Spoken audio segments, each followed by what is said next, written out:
Көріп тұрғанымыздай, жүкті 2 метр биіктікке көтеру үшін, оған кем дегенде, оның салмағына тең күшпен әсер етуіміз қажет.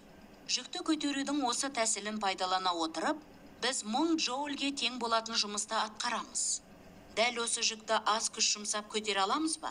Және бұл жағдайда жасалынған жұмыстың мөлшері қандай болады? Ол үшін, көлбеу жазықтық арқылы денені керек биіктікке жылжыта отырып, мақсатымызға жете аламыз.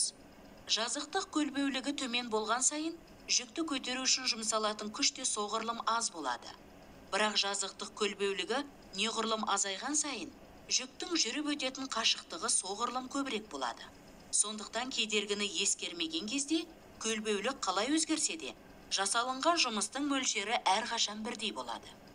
Жылжымайтын блокты жай механизмнің мысалы ретінде қарастыруға болады. Оны қолдана отырып, біз әрекет етуші күштің бағытын өзгерте аламыз. Құрылыс орындарында жылжымайтын блоктың көмегімен тұрған орнымызды өзгерте отырып, шелекті көздеген жерге шығара аламыз.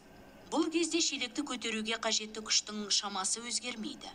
Біз тек шелекке түсірілген күштің бағытын ғана өзгертеміз. Атқарылатын жұмыстың шамасы өзгермейді.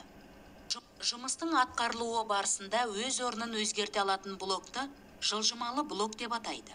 Блоктың салмағы мен кедергі күшті ескермеген кезде, біз жылжымалы блок арқылы шелекті көтеруге қажет күштің шамасын 2 есе азайта аламыз.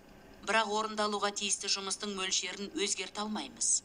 Сол себептен, көріп тұрғанымыздай, 2 жұмысшы шелекті бірдей биіктікке көтеру үшін әртүрлі блокты қолданғанымен, жұмыстың мөлшері 1000 джоуль күйінде қалды. Біз жылжымалы блок пен жылжымайтын блоктың белгілі бір үйлесімін сақтай отырып, жұмыс жасауға қажетті күштің шамасын едәуір азайта алатын құрылғы жасай аламыз. Тальды қолданудың нәтижесінде жұмыс атқаруға қажетті күштің шамасы суырылып шыққан арқанның ұзындығына кері пропорционал болады. Немесе, суырылып шыққан арқанның ұзындығы жүктің көтерілу биіктігінен артық болған сайын, түсірілген күш сәйкесінше азаяды. Кедергі мен блоктың салмағы ескерілмеген кезде, орындалуға тиісті жұмыстың мөлшері тальды қолданбағанда атқарылатын жұмыстың мөлшерімен сәйкес келеді.